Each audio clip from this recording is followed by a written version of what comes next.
Bueno, buenas tardes a todas, a todos y a todes, a quienes estáis aquí y a quienes nos estáis siguiendo por internet. Bienvenidas al Soviet de Getafe, a Estrella, a Agostina y a Yolanda. Muchas gracias por venir a este acto. Creo que, bueno, cuando planteamos hacer un acto así para hablar del derecho a decidir, y además hoy justo que coincide que el eje del mal se ha reunido en Madrid, ¿no? Vimos también que era necesario que hablásemos de diferentes perspectivas, desde diferentes vivencias y experiencias, el cómo las mujeres avanzamos, resistimos y cómo tenemos que volver otra vez a conseguir muchas veces derechos que hemos conseguido, ¿no? Cómo los derechos siempre están encima de la mesa, ¿no? Son los primeros que se ponen en entredicho. Y creíamos que, bueno, pues crear espacios donde poder compartir estas experiencias también nos da una fuerza, nos da herramientas y nos da esa visión de poder, crear unificar esas luchas, sabiendo las diversidades, sabiendo que hay situaciones que son muy diferentes, pero que luego, si te pones a rascar, vienen todo de lo mismo, ¿no? De cómo los cuerpos de las mujeres no es que sean territorio de conquista, sino solo para el patriarcado, ¿no? Haciendo esa mención a aquel lema, ¿no? De que ni las tierras ni los cuerpos de las mujeres son territorios de conquista, pero sí que son un campo de batalla, ¿no? Y es un campo de batalla allí donde estamos. Estamos viendo cómo, pues eso, señoros neofascistas están empezando a poner en entredicho los derechos de las compañeras trans, nos vienen tiempos complicados y hablar, conocernos y compartir, pues es lo que tenemos las que no tenemos grandes medios de comunicación y las que no tenemos capital, ¿no? Entonces ahí está nuestra fuerza. Y nada, pues agradeceros a todas que participéis en esta mesa sobre los derechos sexuales y reproductivos. Y nada, vamos a comenzar, Yoli. Yoli o Yolanda, ¿cómo quieres decir? Yoli, ¿no? Es que claro, como para que hablemos pues de cómo estamos en España y bueno, pues que nos cuentes también la necesidad de esto, ¿no? De por qué defender este tipo de derechos. Vale. Para introducir el tema, de hablar no solo de la ley de aborto, porque me parece que el tema del aborto, y creo que no es un hecho puntual, no estamos hablando para el movimiento feminista, el aborto y la reivindicación del aborto no es el hecho puntual de que una mujer en un momento dado de su vida tenga que decidir. Se presenta un dilema de si quiere tener o no quiere tener un hijo, ¿no? Es un acto puntual que ese acto puntual conlleva un elemento fundamental que es la base troncal de muchas de las reivindicaciones del movimiento feminista, entonces, y de nuestras demandas más básicas e irrenunciables. Entonces, cómo ese derecho puntual al que nos podemos enfrentar cualquier mujer en cualquier parte del mundo, una situación puntual se convierte en un eje, ¿por qué se convierte en el eje central en disputa, en un derecho en disputa contra los sectores más conservadores y más ultracatólicos, ¿no? Entonces, me parecía que arrancar desde ahí era importante para situar por qué ese derecho en todos los países a lo largo del mundo es un derecho que va en retroceso y en avance en unos países, en retroceso en otros, y está, como digo, en continua disputa entre el movimiento feminista y los sectores más conservadores, ¿no? Entonces, cuando hablamos del derecho a decidir, no estamos solo hablando de esa capacidad de ese hecho puntual, sino de lo que estamos hablando y de que del movimiento feminista sitúa el derecho a decidir en que la capacidad significa la capacidad de las mujeres en emitir nuestros propios juicios y tomar nuestras propias decisiones a lo largo de la vida, ¿no? Entonces,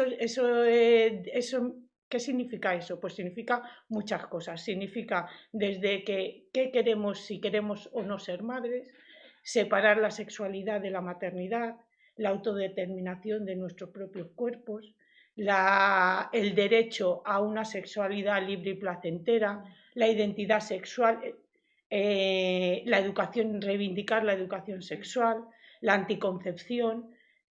O sea, significa toda una serie de reivindicaciones que el movimiento acompaña al derecho al aborto, ¿no? Y al derecho a decidir.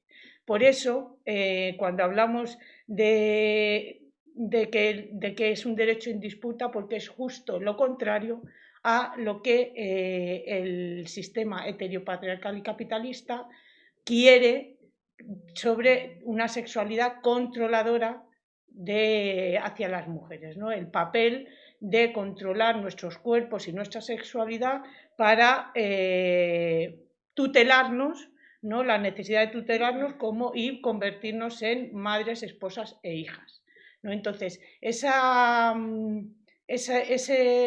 vuelta que ahora mismo estamos viendo de los sectores más conservadores y más ultras, un capitalismo desbocado, necesita también de un mayor control social y un mayor control de los cuerpos de las mujeres, ¿no? De ahí que este derecho, en cuanto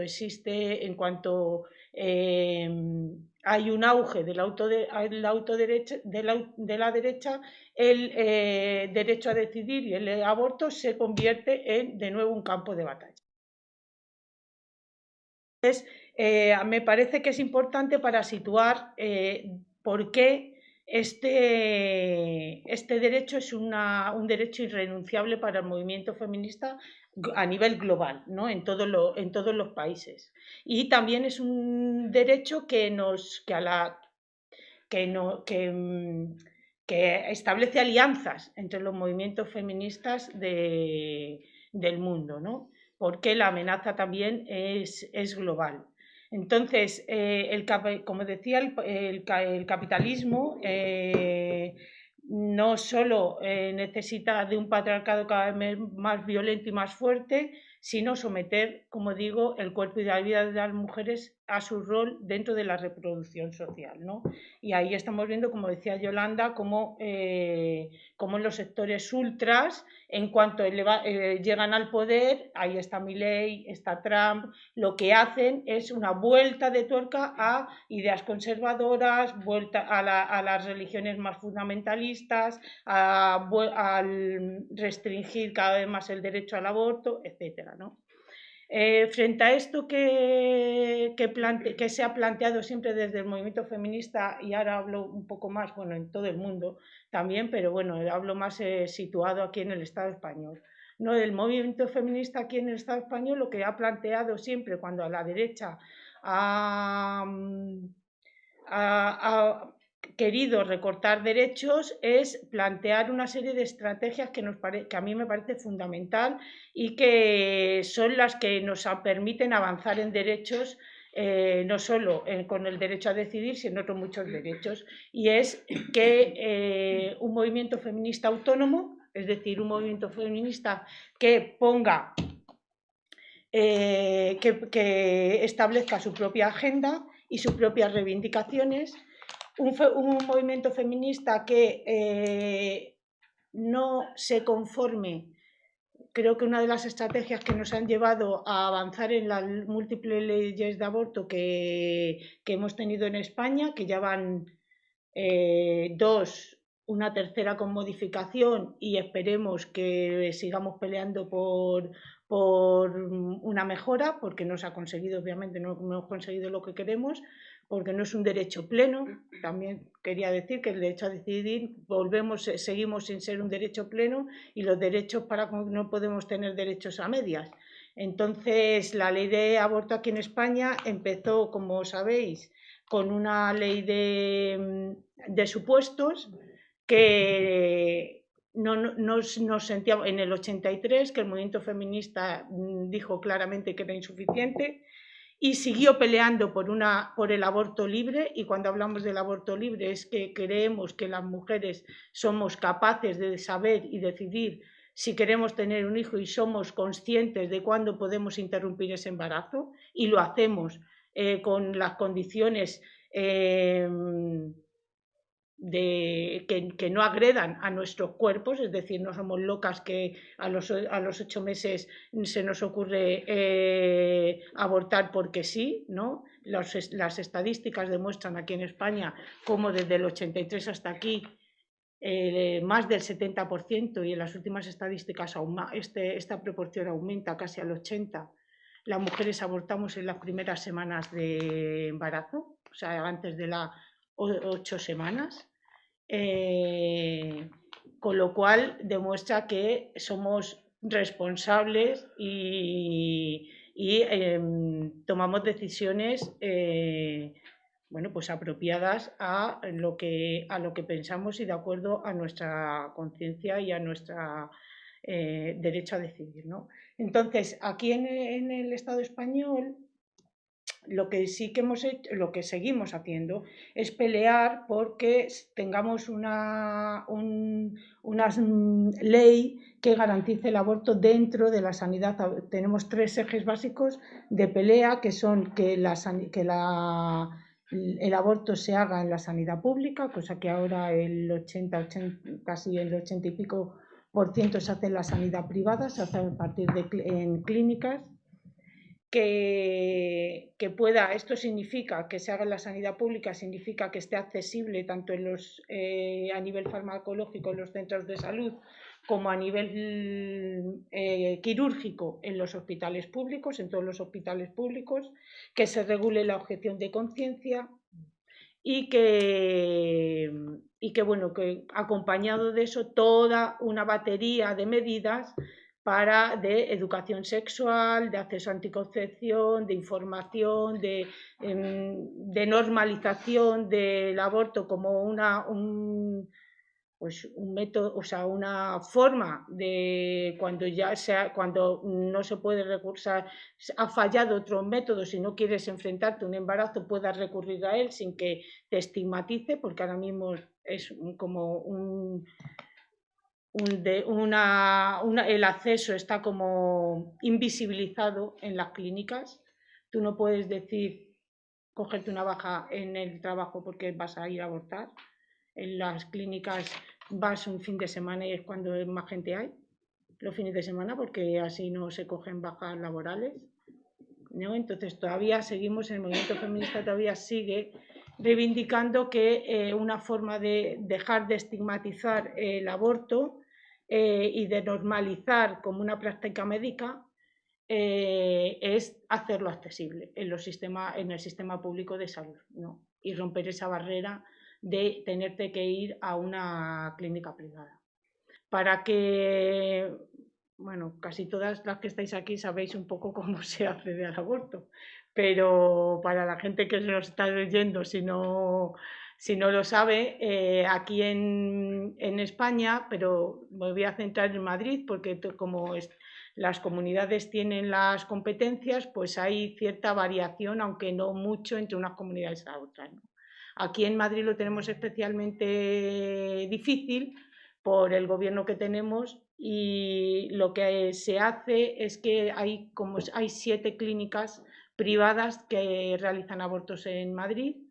En todo Madrid, están en el centro de Madrid además, es decir, que si una persona vive en Alcalá o ya no te digo en un pueblo de la Sierra Norte de Madrid, se tiene que trasladar al centro de Madrid donde están estas 7 clínicas para poder abortar. Hay solo una, para poder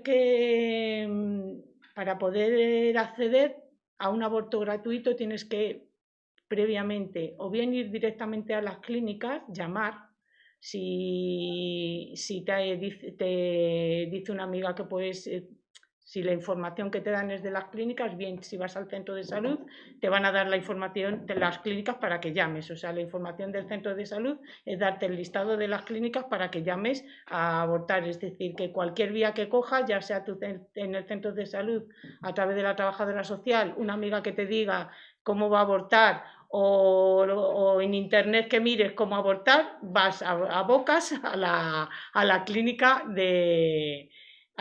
para abortar, ¿no? Entonces te van a decir que si quieres hacerlo gratuito, te tienes que ir a una oficina que solo abre de 9 a 2, horario en Madrid, en el centro de Madrid, por Hortaleza está, Entonces es una oficina que no tiene, o sea, que no tiene un teléfono público en internet, no aparece el teléfono, y es la oficina de IVE, de interrupción voluntaria de embarazo, y como digo, te llaman de la clínica, en algunas se tiran el rollo porque son así majetas, y entonces llaman ellas, y entonces te dicen, bueno, pues tienes cita tal día, dependiendo de las semanas en las que estés, de la cola que haya, pues te dan, si hay mucha cola, pues te dan para 10 días, te dan, si depende si está de muchas semanas, pues entonces corre prisa y te dan un poco antes y te hacen hueco, es decir, que, bueno, pues van viendo a ver si tienes suerte o no. Ahora, si te lo quieres hacer gratuito, vas allí,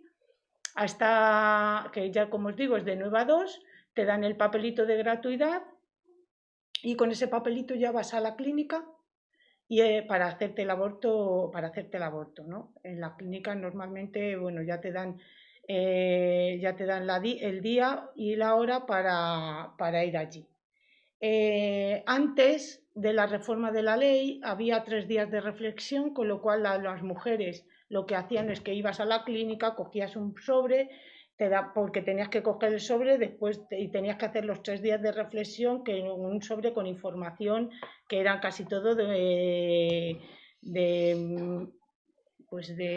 como de recursos si no querías abortar, ¿no? Pues recursos para darlo en adopción, recursos para canastita de las monjas ursulinas que te daban si querías tenerlo, que durante un año te daban una canastita, o sea, cosas así, como que las mujeres nos trataban a las mujeres un poco de estúpidas, como que no habíamos tomado una decisión ya cuando íbamos a la clínica a abortar. Te tenían que dar el sobre, tenías que esperar reflexionar 3 días y claro, las mujeres decíamos que cuando ibas a la clínica es porque ya habías decidido que querías abortar, no tenías que darte de 3 días de reflexión. Bueno, pues eso junto con el sobre y alguna cosa más como la objeción de conciencia y la última reforma de la ley de aborto que fue en el 2023, pues se eliminó. Entonces, es verdad que ahora en Madrid, bueno, y en toda España, ese trámite que significa una agonía más, porque significaba 3 días más en el que ibas, tenías que esperar para que te dieran cita y tal, eso se ha eliminado y es un avance, pero es un avance, decimos, es un avance que mejora un poco el acceso, ¿no? Pero se queda muy corto porque siguen siendo mayoritariamente las clínicas privadas. Y lo que significa que también este deambular de cojo la cita, tengo que ir a la clínica, que me dan otra cita para poder hacerme el aborto, ya voy a hacerme el aborto, o sea, este deambular de las mujeres de uno u otro recurso para poder acceder, se eliminaría si estuviera en la sanidad pública, ¿no? Y además también otro de los puntos que nosotras reivindicamos es que a las mujeres se les ofrezca los distintos tipos de aborto que hay, tanto el farmacológico como el quirúrgico. Mis compañeras en Latinoamérica, pues por ejemplo el farmacológico es un recurso que es muy extendido. Sin embargo, aquí, pues porque aquí, sin embargo, no está nada extendido. ¿Por qué? Porque las clínicas cobrarían menos del Estado si dan el farmacológico, porque el quirúrgico requiere anestesia total, entonces pues cobran más del Estado si es un aborto quirúrgico, con lo cual el 70 o por ahí, creo que estaba en torno al 70% de los abortos que se hacen en las clínicas privadas son quirúrgicos, ¿no? Bueno, pues creemos que esta reforma última de la ley que avanza, y es verdad que avanza bastante en la redacción porque pone al Estado como garante de toda una serie de derechos de las mujeres, ¿no? Y pone que se tiene que hacer por la sanidad pública, etcétera. Sí que no, aunque lo pone en la ley, no pone luego los recursos ni pone las decisiones en cuanto al ministerio, pues están distintos, la ley la impuso el Ministerio de Igualdad, pero ahí está el Ministerio de Sanidad, es el que tiene competencias para apretar, para hacer una ley y apretar a las comunidades para que eso lo puedan regular y se pueda introducir en el sistema público. Está también el Ministerio de Educación para hacer que la educación sexual no sea solo una opción de las escuelas, sino que sea una obligación y sea una asignatura obligatoria que se tenga que dar en todas las etapas, tanto en la etapa formal como también de manera informal. Es decir, que queda mucho por reivindicar. Por eso nosotras desde el movimiento feminista siempre hemos planteado que estos derechos, que siempre debemos celebrar las conquistas que se hacen a corto plazo sin olvidar nuestro derecho principal, que es el aborto libre y el derecho a decidir de las mujeres sin tutelajes, sin plazos y en la sanidad pública, ¿no? Entonces, este derecho que es irrenunciable, no podemos conformarnos con sucesivas leyes que vayan mejorándolo. Tenemos que seguir reivindicando que los derechos tienen que ser plenos, que no nos sirve los derechos parciales. Y por eso ahí estamos, y la Comisión de Aborto es una comisión que viene desde los años 80 en Madrid, sigue estando vigente y creo que es una de las fortalezas del movimiento, en el sentido de que no dejamos que sea un tema que se quede como resuelto, ¿no? Sino que seguimos peleando porque el aborto y el derecho a decidir de las mujeres aquí y en el mundo sea un derecho pleno.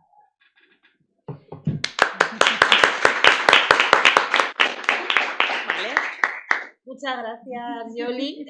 Yo creo que la Comisión, además del Aborto de Madrid, tiene una trayectoria, ¿no? Y es un espacio que tenemos que tener siempre de referencia y aprender de las compañeras que siempre habéis estado trabajando ahí, porque nos han intentado cerrar el debate y siempre habéis estado recordando que el debate no estaba cerrado y que el derecho no estaba conseguido. Entonces yo creo que es un espacio que hay que siempre mirar y apoyar y por supuesto saber que siempre habéis estado y que vamos a estar también todas ahí, ¿no?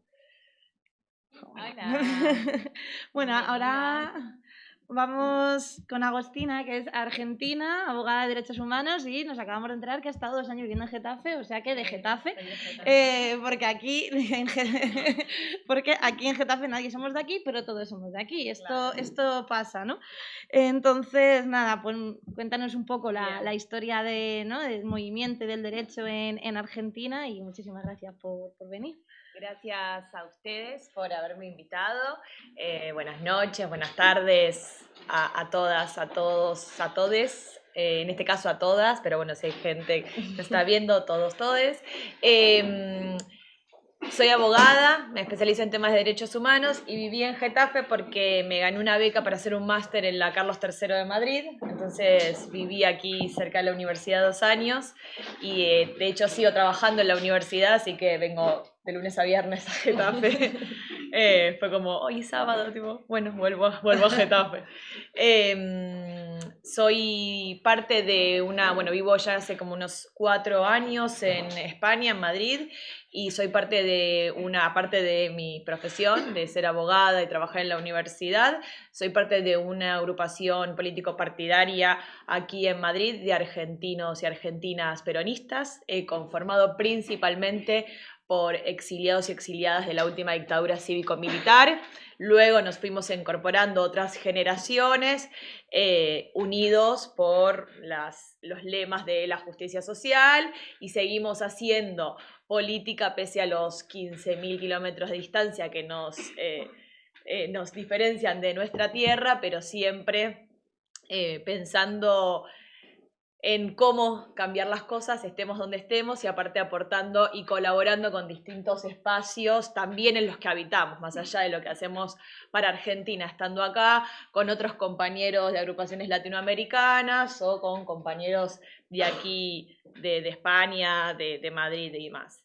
Voy a hacer un pequeño recorrido para llegar a la ley de interrupción voluntaria de embarazo de Argentina, y luego la idea es contarles cuál es la situación actual, que más o menos se deben imaginar, porque acá la compañera ya lo mencionó y está en boca de todos y de todas. Antes, cuando hablábamos de Argentina, nos referenciaban con cosas mejores que con decir Milei. Y después me gustaría terminar con unas máximas, ¿no? Como unas propuestas, o sea, voy a contar todo catastrófico y después voy a ser bastante utópica, a ver si podemos pensar entre todas algo. La ley de interrupción voluntaria del embarazo en Argentina se sanciona el 30 de diciembre del año 2020, pero para llegar a eso tuvimos un recorrido de muchos años. El Código Penal en el año 1921, y me voy a ir hasta ahí tan lejos, o sea, me detengo en esto por algo que pasa ahora en el presente. Había 3 causales de aborto no punible, que eran cuando la vida o la salud de la mujer estuviera en peligro, cuando el embarazo fuera producto de una violación, o en los casos que las mujeres fueran consideradas idiotas o dementes, terminología de la época, ¿no? Por supuesto que esa aplicación era extremadamente restrictiva y lo que terminaba sucediendo es que los abortos se realizaban de manera clandestina. Y por supuesto que lo que sucedió hasta el momento que salió la ley de interrupción voluntaria del embarazo es lo que reclamábamos en términos de vida, ¿no? De defensa de la vida. O sea, los abortos se producen, lo que sucede es que las mujeres que lo pueden pagar viven, las mujeres que no lo pueden pagar mueren. Un reclamo por el derecho a la vida, además del derecho a decidir, de la autonomía, la decisión de nuestros cuerpos, principalmente era aborto legal para no morir. En el año 2003 nace el lema del pañuelo verde, no sé si lo tienen en mente. Sí. El pañuelo verde fue un símbolo que trascendió y que unió al movimiento de la campaña nacional por el aborto legal, seguro y gratuito, ¿no? O sea, que sea legal, pero que esté garantizada la gratuidad y que además sea seguro. Y ese pañuelo tiene una historia relacionada con el pañuelo de las abuelas y madres de Plaza de Mayo, que ellas también usan un pañuelo, que son los pañuelos blancos. La historia de las madres y el pañuelo blanco es que en ese momento no había redes como las que tenemos hoy en día, y esas madres que empiezan a buscar a sus hijos y a sus hijas desaparecidas se juntan en la Plaza de Mayo a preguntar, acercarse. La Plaza de Mayo queda enfrente de la Casa Rosada, que es como el Palacio de Gobierno, ¿no? Es el espacio donde está en ese momento, donde están los presidentes o presidenta en su caso, en ese momento el gobierno de facto de turno, donde se acercaban a buscar información de qué pasaba, dónde estaban sus hijos. Y para reconocerse y empezar a agruparse, ¿no? Como eran mujeres, que muchas de ellas no venían de una militancia, ¿no? Que eran mujeres que estaban en sus casas, trabajadoras del hogar, que de repente se encontraron con que sus hijos y sus hijas un día desaparecieron. Para empezar a reconocerse se ponían un pañuelo blanco que las reconocía. Eso para nosotros es un símbolo de lucha. Luego de todos esos años transcurridos, más de 40 años, entonces significa muchísimo el pañuelo, y el movimiento feminista argentino, reivindicando el pañuelo, hace el pañuelo verde como lema de la campaña. En el año 2006 sale la Ley de Educación Sexual Integral, o sea, de aplicación en todos los colegios e institutos que tienen que incorporarlo a la currícula, y es un avance, o sea, fueron varios años de avance de leyes que fueron dando pasos en los derechos del movimiento feminista y de la comunidad LGTB, como matrimonio igualitario, ley de cupo trans, educación sexual integral. Fuimos dando pasos, pero todavía la ley de aborto era una cuestión que costaba, ¿no? Costaba por varios motivos que la compañera dijo, pero principalmente sociedades muy católicas, ¿no? Donde supuestamente fragmentaba la sociedad. Siempre había un pero de por qué la ley no salía. En el año 2005 surge el movimiento Ni Una Menos, vamos a cumplir casi 10 años, que es como si fuese el Me Too en Estados Unidos, pero que después fue un movimiento que también trascendió las fronteras de Argentina y fue un movimiento global, que es un movimiento que surge por una seguidilla de femicidios que ya eran, pero que se empiezan a visibilizar. Entonces nos agrupamos para denunciar las violencias de género, para intentar erradicarlas, o sea, organizarnos, y sumamos a esa lucha de las denuncias el lema del aborto. Y se genera una agenda común en el movimiento feminista argentina que tiene como consigna principal, a pesar de las diferencias hacia dentro de los distintos movimientos que lo componemos, la ley de aborto legal, seguro y gratuito. En el año 2018 la ley, luego de la presentación de 8 proyectos que nunca llegaron a debate en el Congreso, en el 2018 en diputados, llega a la discusión en diputados y es rechazada en Senado, pero movilizó a casi 1 millón de personas en la calle, 2018. O sea, fue la primera vez que en el Congreso, en una de las cámaras, se aprueba, pero es rechazada en otra de las cámaras, pero empiezan a darse cuenta que empiezan a darse cuenta desde la agenda política institucional que había una demanda de base, o sea, que había 1 millón de personas en la calle de distintas clases sociales y probablemente de distintos espacios políticos, partidarios, sindicales y de movimientos sociales que tenían un reclamo. En el año 2020 vuelve a entrar la ley, se aprueba en diputados, como a mitad de año, creo que fue agosto, y en diciembre se sanciona con otra vez 1 millón de personas en la calle. La verdad que fue muy emocionante, no sé si lograron ver fotos, o sea, era mucha gente en la calle, muy transversal, distintas edades, ¿no? Surgieron varios conceptos relacionados con lo que son la revolución de las viejas y la revolución de las hijas, ¿no? Como hubo muchas mujeres pioneras en el movimiento feminista en Argentina y de repente había chicas y jóvenes de 16 y 17 años liderando ese proceso que antes era de una determinada edad, ¿no? Había cruzado a todas las generaciones. Y por supuesto lo que hubo del otro lado, ¿no? La resistencia fue lo que ellos o ellas llaman el movimiento pro vida o pro derechos. Y acá me quiero detener en algo que me parece muy importante porque para mí el lenguaje es performativo, y es que no son ni pro vida ni pro derechos, son antiderechos.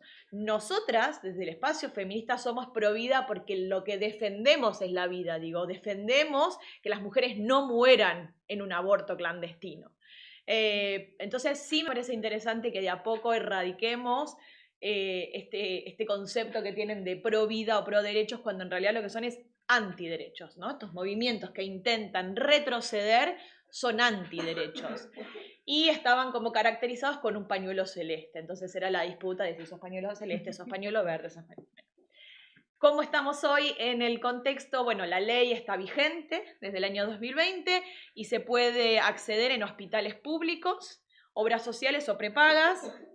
El procedimiento tiene un plazo más o menos de 10 días desde que se solicita, no requiere autorización judicial ni periodo de espera, y los métodos son el misoprostol, que es donde uno puede hacerlo en su casa, o el quirúrgico. Me parece que las dos cosas son interesantes de solicitar. Los lemas en Argentina, no sé si alguna vez han escuchado algunas canciones, es aborto legal en el hospital, aborto legal en cualquier lugar. Ya sea que como misoprostol lo puedas hacer en un espacio seguro, como puede ser tu casa, pero que el Estado también tiene que hacerse cargo, y que si no lo puedes hacer en tu casa, porque no todas vivimos en condiciones que nuestras casas nos permiten realizar un aborto, el hospital, el Estado, garantice el efectivo acceso a ese derecho, ¿no? Entonces, que se garanticen las dos formas de acceso. Antes de que, por supuesto, como todas las leyes, no tienen sus complicaciones, ¿no? Como sus barreras, sus retos, y sigue habiendo la objeción de conciencia, o sea, como seguimos luchando contra las situaciones de objeción de conciencia. Hay desigualdades geográficas. Argentina es un país muy grande, dividido en provincias, que no todas son la provincia de Buenos Aires. Hay provincias que son más conservadoras, provincias que tienen muchísimo menos recursos, entonces va a depender del espacio donde cada una de las mujeres o cuerpos gestantes esté, el acceso que tiene o no. No es lamentablemente la aplicación en todos los lados iguales. Hay mucha desinformación, hay mucha estigmatización aún de lo que implica abortar, una estigmatización social y muchas veces una judicialización innecesaria.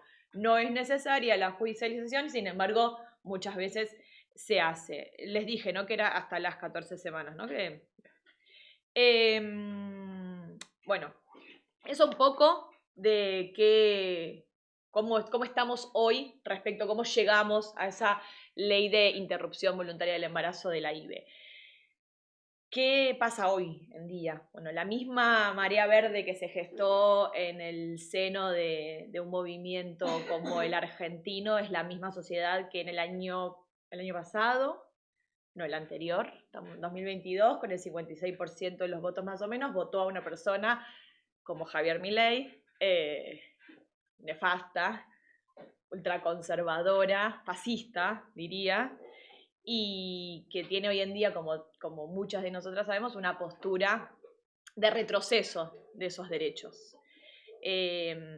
No es además solamente una cuestión de política o de legalidad, sino es una cuestión además cultural, o sea, ¿no?, como la batalla que dan, además del retroceso en cuanto a la legalidad, es también lo cultural, cómo retroceden y cómo van implantando, porque aparte tienen todos los medios de comunicación tradicionales y las redes sociales, ¿no? Son amigos, es amigo de uno de los dueños de una de las plataformas donde más circulación circula. Todo es una continua desinformación y una batalla, ¿no?, como cultural constante respecto de determinados temas, contra principalmente las mujeres, pero también contra... ¿Quiere un poquito de agua?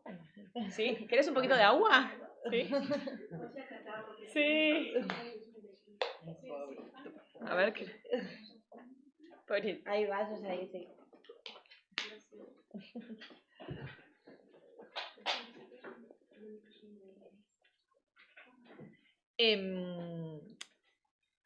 Contra las mujeres, pero también contra el movimiento, contra muchas cosas, ¿no? Contra los pobres, contra las mujeres, pero además contra el movimiento LGTB también. Acá hay una taza, ya servida, si quieren.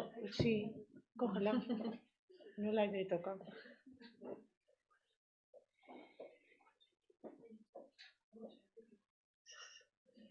Bueno, seguimos, ¿no? Seguimos.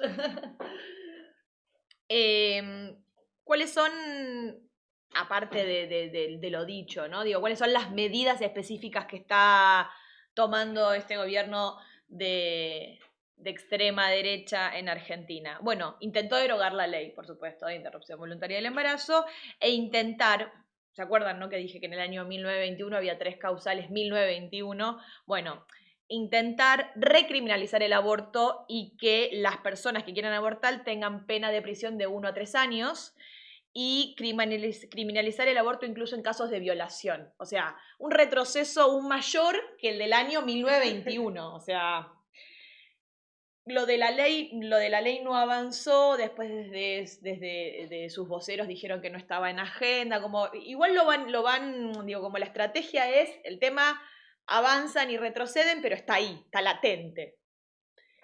Pero bueno, no es necesario modificar la ley porque las políticas públicas que lleva adelante desfinancian el acceso a esa ley. Entonces, ¿qué hizo? Redujo en un 64%, casi 65%, todos los programas de educación sexual y reproductiva, entrega de preservativos, anticonceptivos y misoprostol. Entonces, la ley sigue vigente, pero digo, hay un montón de restricciones en el acceso a esas políticas públicas. Además, esta semana acabamos de abandonar la Organización Mundial de la Salud. Solamente 3 países no forman parte de la Organización Mundial de la Salud: Estados Unidos, Groenlandia, nosotros, Argentina. Estados Unidos, de hecho, creo que va a volver a entrar. Nosotros nos quedamos afuera. Y significa, digo, es una organización donde además se discuten cuestiones de salud. ¿Qué es la salud? ¿Cuál es la salud física? ¿Cuál es la salud psíquica? ¿Cuál es la salud sexual? Digo, se establecen parámetros que los distintos países respetan por formar parte de un mundo globalizado, no solo en lo económico, sino que se entiende también en el acceso a determinados derechos. La campaña de desinformación y el discurso antiderechos es realmente enorme, en el sentido de que llegan a decir que el aborto es un genocidio, que el aborto es sangriento y mitos relacionados con que abortar produce infertilidad. Entonces yo hay veces que digo como, en 3, 2, 1 somos el cuento de la criada, o sea, como me imagino que Argentina se va a convertir en el cuento de la criada. Y digo, bueno, no sé si saben, la autora del cuento de la criada se basó en el robo de bebés de la última dictadura cívico-militar en Argentina. Entonces escribe el cuento de la criada con los datos de los robos de bebés que hubo en la época de la dictadura en Argentina. Y digo, bueno, listo, en 3, 2, 1, digo, somos el cuento de la criada. Después me tranquilizo cuando veo que luego de los dichos de Milei en Davos, la sociedad argentina se vuelve a organizar y sale a las calles y defiende sus derechos, y vuelvo a respirar y digo, ok, no, todavía no. Pero algo que parecía súper distópico y que veíamos en una serie o leíamos en un libro, nada, de repente sucede. Y nada, está a la orden del día.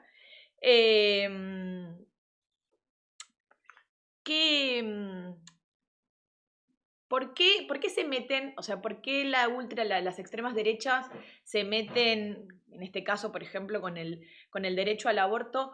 Porque no es solamente una cuestión de derechos reproductivos, sino que lo que nosotras defendemos, y la compañera lo viene diciendo, tomé nota de lo que iba diciendo, son nuestros derechos sexuales. O sea, no es solamente el derecho a reproducirnos, sino el derecho a vivir una sexualidad libre. Y en la sexualidad, en el derecho a la sexualidad y en la defensa de una sexualidad libre, se ponen sobre la mesa dos situaciones que estos varones conservadores no quieren que sucedan, que es el deseo y la autonomía. No, si una desea y es autónoma, no nos pueden controlar. Entonces, hay algo aparte retórico, no solamente de control, retórico y de control respecto de lo que implica la sexualidad y la posibilidad de decidir. ¿Qué podemos hacer? ¿No? Bueno, acá pasé de lo negativo a lo propositivo. Son todas cosas que me gustaría que pensemos entre todas, que son ideas que probablemente sean difíciles, pero que tenemos que tenerlas en la cabeza, porque entiendo que las compañeras hace muchos años también veían difícil que pudiese salir la ley del aborto y sin embargo salió.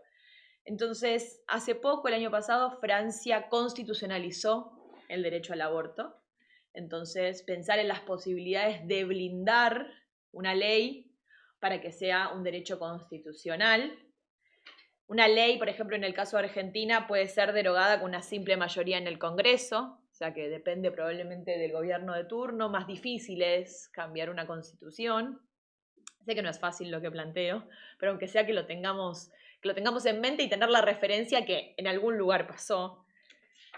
Seguir defendiendo la educación sexual integral, ¿no? Luchar contra estas palabras que si se las digo probablemente las tengan muy presentes, como adoctrinamiento e ideología de género. En el caso de la educación sexual integral, es una herramienta contra el abuso. Son espacios donde niños, niñas y adolescentes empiezan a descubrir cuáles son los derechos respecto de sus cuerpos y donde pueden canalizar, por ejemplo, situaciones de violencia que pueden vivir en espacios intrafamiliares, que haya un espacio donde puedan sentirse contenidos, además de todo lo que tiene que ver con embarazos adolescentes, prevenir embarazos adolescentes, prevenir abusos, descubrir, ¿no? Tener espacios, depende de las diferentes edades, espacios donde poder descubrir la corporalidad y la sexualidad para que sea con disfrute, para que sea sano, para que sea en libertad. Y eso es un derecho más importante que el derecho de los padres a decidir qué pueden aprender o qué no. Entiendo que hay en otras materias currículas que ni se meten, no sé si les importa tanto si aprendemos sobre Grecia o sobre El Salvador, la historia de Grecia o El Salvador. Entonces es un derecho que no es de adoctrinamientos, sino de posibilidades de cada uno de esos niños y niñas. Les voy a contar un ejemplo para que más o menos entendamos de qué va la educación sexual integral. En la Ciudad Autónoma de Buenos Aires, que hace muchos años lamentablemente está en manos de la derecha conservadora, ¿no? De Milei. Bueno, todas las derechas son iguales, pero teníamos una derecha más conservadora que no era una ultra, que gobernaba la ciudad, como aquí en Madrid, digamos. Y igual aplicaban, o sea, se aplicaba la ESI en colegios y también se aplicaba en jardines maternales, ¿no? Entonces, una forma de aplicar la ESI era una canción de un grupo de chicos y chicas, ¿no? Que cantan canciones para niños. El grupo se llama Canticuénticos y tenía una canción que se llamaba Hay Secretos. Entonces ponían en el jardín la canción de Hay Secretos, donde la canción decía que hay secretos buenos, que hay secretos malos, ¿no? Como de alguna forma intentaba, para que nos demos cuenta que la educación sexual no es llegar y decir, bueno, distintas formas de acompañamiento de lo que significa. Bueno, hace 1 o 2 semanas intentaron sacar la canción de la currícula de los jardines maternales por esta ideología de género, y era como, esto no es ideología de género, esto ayuda a todo lo que tenga que ver con prevención en el caso de abusos en niños y niñas de determinada edad, donde todavía capaz les cuesta verbalizarlo, qué formas, qué alternativas hay. Bueno, nada, son políticas de odio y crueldad directamente, porque no se pueden llamar de otra forma. Y después, porque se meten, o sea, insisten. Lo bueno es que la gente empezó a escuchar la canción y la banda se hizo súper conocida, todo el mundo estaba ahí escuchando Canticuénticos, mi sobrina se sabe de memoria la canción Hay Secretos, y en algunos casos generan hasta un efecto contrario. Y después hay un libro que ojalá lo vendan aquí en España, que se llama Come Tierra, de una autora argentina que se llama Dolores Reyes. En este caso era de una currícula de la provincia de Buenos Aires, no de la ciudad autónoma, sino de la provincia de Buenos Aires. La provincia de Buenos Aires no gobierna la ultraderecha, de hecho gobierna, es como el bastión de resistencia casi peronista, digamos, en este momento tan catastrófico en Argentina, y en la currícula del Ministerio de Educación de la provincia de Buenos Aires, el gobernador y su equipo habían propuesto que para las secundarias haya una lectura de mujeres de la provincia de Buenos Aires, o sea, recuperar autoras de la provincia y que sean mujeres para la currícula en secundarias. Una de ellas es Dolores Reyes, que es es docente, no sé, tiene como 6 hijos, vive en las afueras de la ciudad, o sea, como todo un recorrido popular que además lo refleja en su libro, o sea, hay mucha pertenencia a la provincia de Buenos Aires en su libro. Y la historia trata de una chica que cuando come tierra logra ver dónde están los cuerpos desaparecidos de mujeres, probablemente muchas matadas y desaparecidas en contextos de femicidio. Entonces es un relato, es un cuento, una novela que en el fondo habla sobre los femicidios. La vicepresidenta de Argentina, o sea, la segunda de Milei, que es una mujer que se llama Victoria Villarruel, que es negacionista. Negacionista quiere decir que niega el terrorismo de Estado en Argentina y que además defiende a los genocidas detenidos, quiso sacarlo de la currícula. Hizo una campaña de odio y de hate terrible diciendo que ese libro, en un párrafo, relataba una relación sexual y que cómo iban a leer los chicos una relación sexual en un libro en la secundaria. Pero un hate enorme. Por suerte, nuevamente el libro se vendió un montón, la autora salió en un montón de entrevistas. Eso es lo malo, es que, o sea, el costado B es que a la autora la persiguieron, le hicieron hate en redes sociales, o sea, todo lo relacionado con su libro respecto de los femicidios se terminó direccionando en que en 3 líneas ella relata una escena de una relación sexual de la protagonista. En una novela, ¿no? Como desoyendo todo lo otro. Entonces, cuando digo lo de lo cultural, lo de la batalla cultural más allá de las leyes, son estas cosas, ¿no? ¿Cómo hacemos para contrarrestar esto que hacemos. Para mí, otra de las batallas es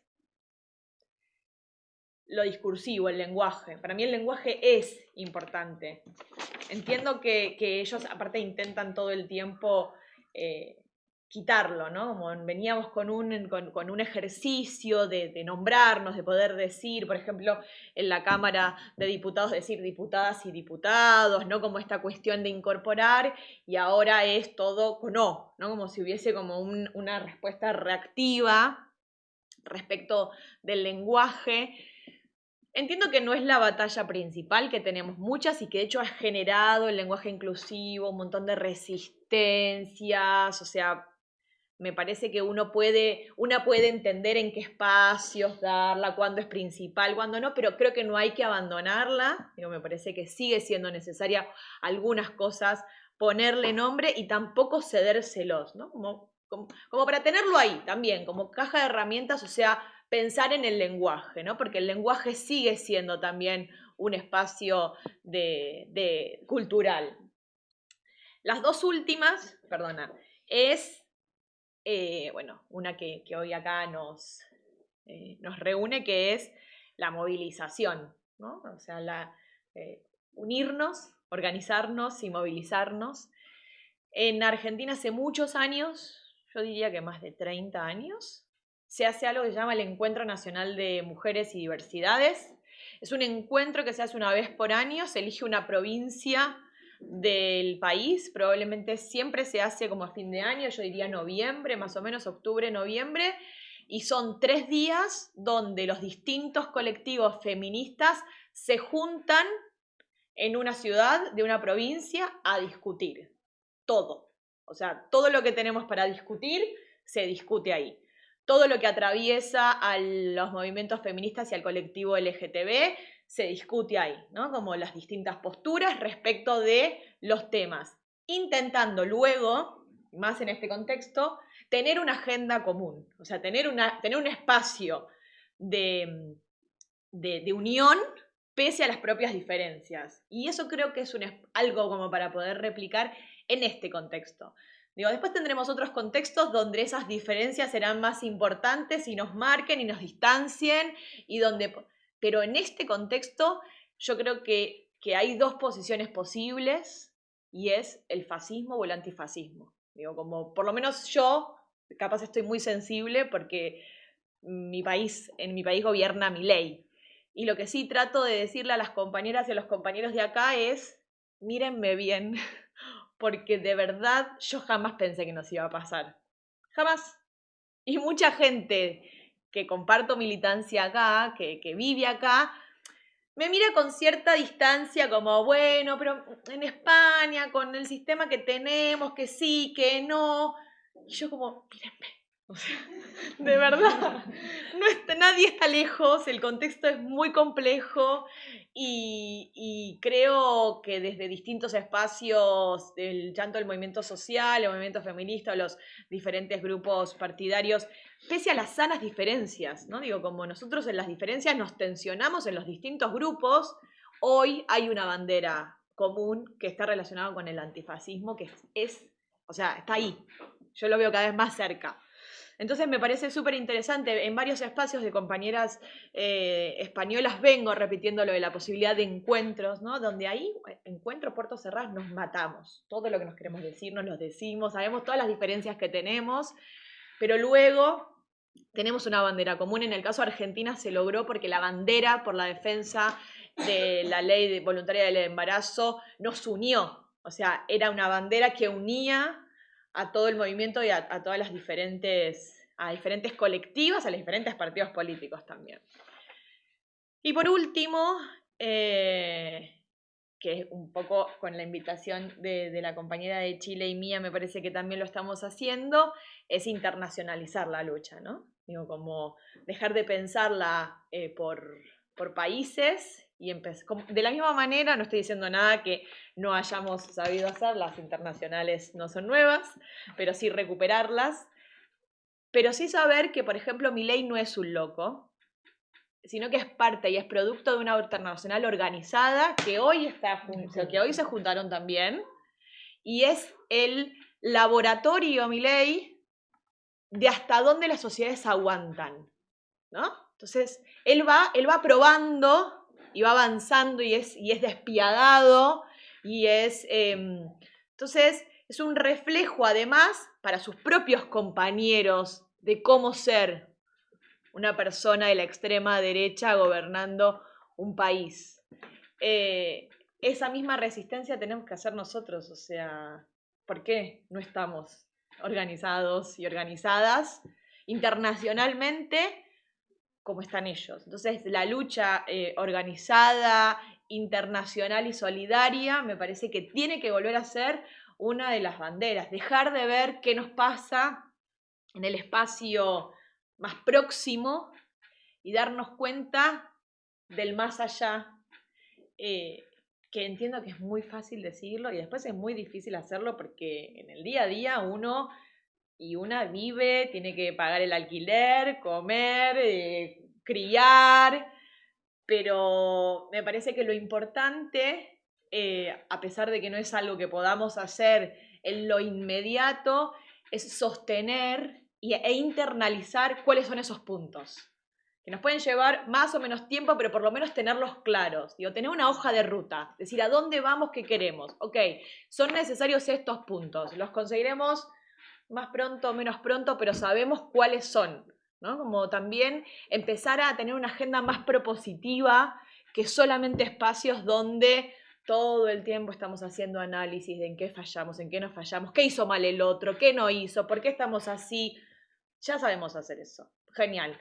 En los primeros 10 minutos lo podemos hacer. Después hoja de ruta, ¿no? Después como a dónde vamos, qué hacemos, qué venimos. Así que nada, bueno, eso hasta ahí y muchas gracias.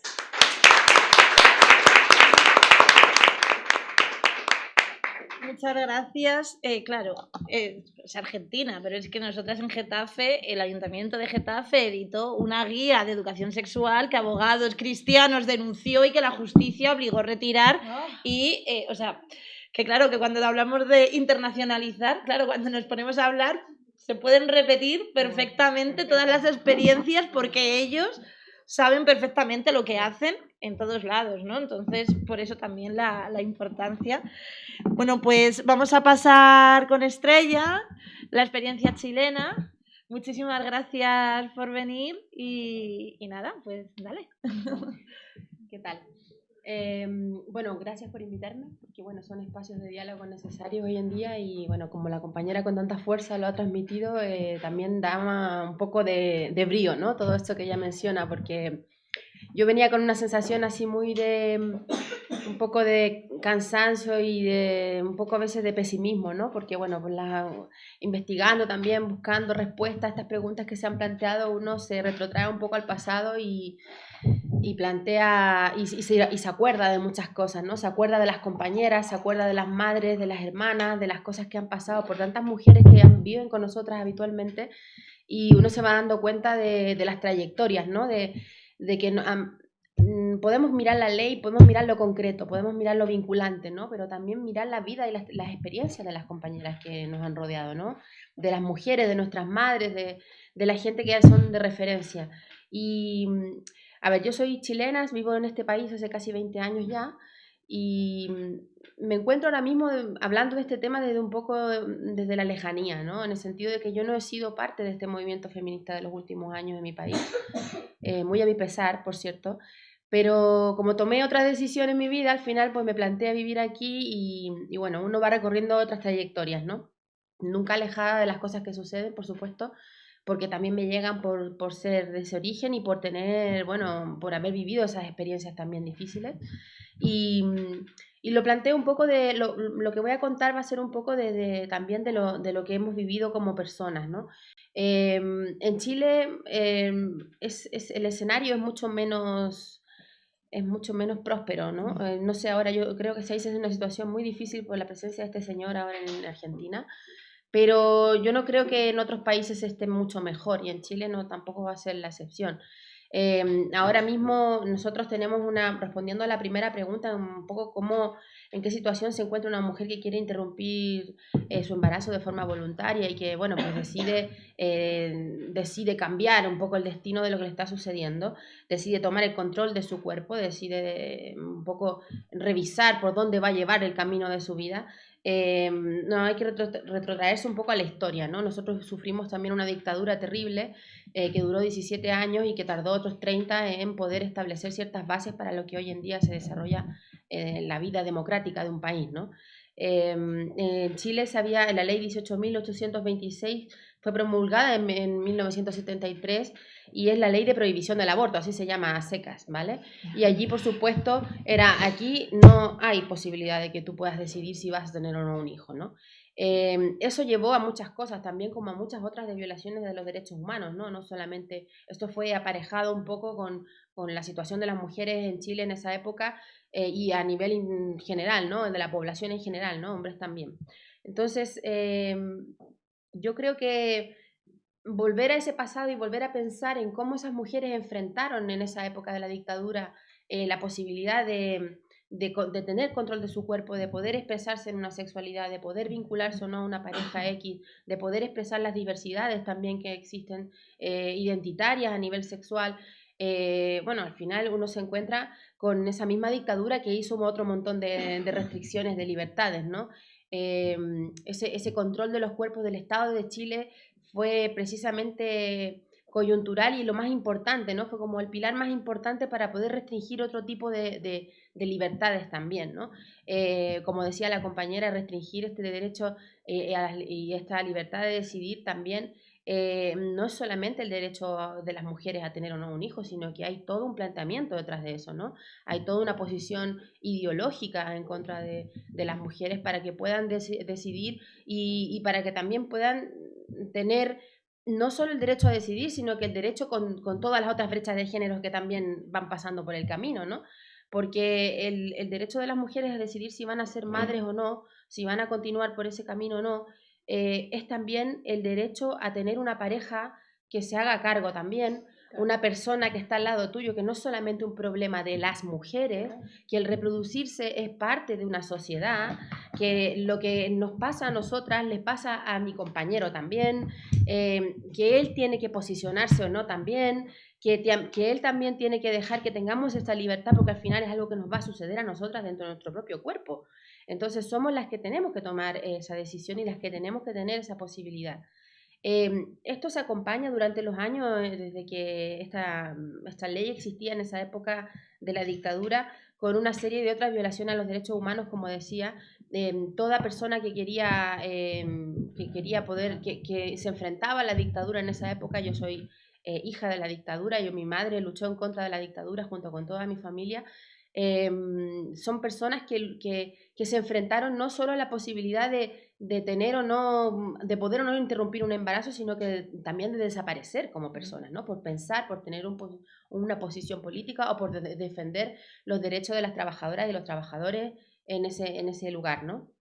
Entonces, son como caminos que se cruzan, pienso yo, que la forma en la que nosotros también enfocamos el hecho de que haya una posibilidad de reproducirse como persona está cruzada por muchas otras líneas, ¿no? Por muchas otras políticas públicas, por los movimientos sociales, ¿no? Estos que tienen tanta fuerza, han tenido tanta fuerza en Argentina, que han sido también pioneros, que han sido capaces de transmitir esa lucha a otros países para que nosotras las compañeras en otros lugares, en otras fronteras por ahí, podamos tener esa convicción, ¿no? De si se puede cambiar, se puede tener otra visión del mundo, ¿no? Se puede decidir sobre nuestro propio cuerpo, ¿no? En Chile ahora mismo hay una ley que es la ley 21.030. Yo me voy a dar un salto histórico porque no me voy a poner a caminar por las leyes como si tan concretamente, pero sí que voy a decir que en el año hubo la ley 21.030 que se promulgó en 2017 cuando estaba la presidenta Michelle Bachelet. Y bueno, esta ley fue importante porque en realidad también fue como un gran avance del movimiento feminista, aunque obviamente es bastante insuficiente y es incluso poder llegar al lugar donde vosotras estabais antes en los años 80. O sea, si vemos las trayectorias, nosotros vamos las últimas, ¿no? En ese sentido. pero yo creo que todas las cosas tienen que verse con el contexto histórico en el que se dan, ¿no? Sin duda, cualquier análisis, si carece de historia y de contexto, es inútil, ¿no? Entonces, obviamente Argentina también ha tenido una trayectoria de lucha en contra de la dictadura, de salir de esa batalla cultural también, de ese avance de las derechas a nivel mundial e internacional, ¿no? De estas alianzas que generan ellos y que hacen que al final en todos los países haya repercusión en cuanto a eso. Pero en Chile contamos también con que hay una religión muy marcada, es una sociedad muy conservadora, es un país que tiene muchísimos prejuicios con respecto a lo que las mujeres hacen, ¿no? Y donde en realidad en la conquista de los derechos de las mujeres vamos bastante tarde, ¿no? Yo cuando llegué aquí decía que era Chilestán, porque para mí pues, se parecía a ciertos países que tienen restricciones políticas hacia los derechos de las mujeres y restricciones sociales sobre el ejercicio de lo que significa ser, ¿no? No solo si yo puedo abortar o no, que es muy importante, sino que ser mujer, expresarse como mujer, decir lo que piensas, que todo lo que ya sabemos, ¿no? De estas estigmas que están por encima de nosotras, ¿no? de estas ideas, de estos roles y estereotipos que se van desarrollando a través del tiempo y a través de la cultura y a través de todo lo que aprendemos desde que somos niñas. Eso es muy fuerte, ¿no? Está muy marcado, con lo cual el hecho de decidir sobre nuestro propio cuerpo está relacionado con eso, ¿no? con ese debate de lo que significa ser mujer, expresar esa sexualidad de la que hablabais, poder vincularse a una pareja de manera libre, poder construir una relación de pareja libre de violencias de género, con las libertades que necesitamos, son caminos muy pedregosos, muy difíciles de recorrer en mi país. Afortunadamente en los últimos años han habido grandes movimientos feministas también que se han aliado y se han atado al movimiento mundial, ¿no? No es una cosa, en 2018 fue brutal, o sea, todos lo sabemos, hemos estado ahí en las calles, ¿no? Sintiéndonos un poco, ¿no? El corazón latir en todos los sitios, ¿no? Un poco para mí también ha sido muy, muy emocionante eso, sobre todo porque cuando yo llegué a este país, las feministas que salíamos a la calle eran 3.000 las que bajaban por Atocha, o sea, no eran más de 3.000, no sé si lo recordáis. Sí, o sí, sea, lo yo recordamos, llegué sí. en el año 2006 y para mí era increíble porque además yo en Santiago de Chile grandes movimientos feministas en mi época, al menos yo hablo de mí, de mi contexto, ¿vale? No quiero denostar a las otras compañeras que seguramente estaban muy presentes y muy activas, no eran tan masivos. Y entonces los últimos 10 años ha dado un vuelco. ¿Por qué? Porque ha habido un recorrido, ha habido un camino, ¿no? No sé si recordáis vosotros si habéis escuchado por ahí la Revolución de los Pingüinos. Bueno, pues es un movimiento social que hubo estudiantil, que hubo en Chile, que buscarlo porque fue muy famoso y muy importante, y eso dio un vuelco porque eran los niños realmente, niños de que podría ser aquí de primero de la ESO o de incluso... ¿Es el estallido o no? Es de los, sí, no, eso fue antes, esto fue hecho como un caminito hasta el estallido, ¿vale? Porque hemos pasado por muchas cosas, por eso digo que el contexto es muy importante porque todo lo que se va consiguiendo a nivel bueno, el feminismo lo sabe, ¿no? Todos los avances del feminismo y de las mujeres como movimiento político-social está relacionado con cómo se ha ido transformando el mundo y los grandes movimientos sociales del mundo, ¿no?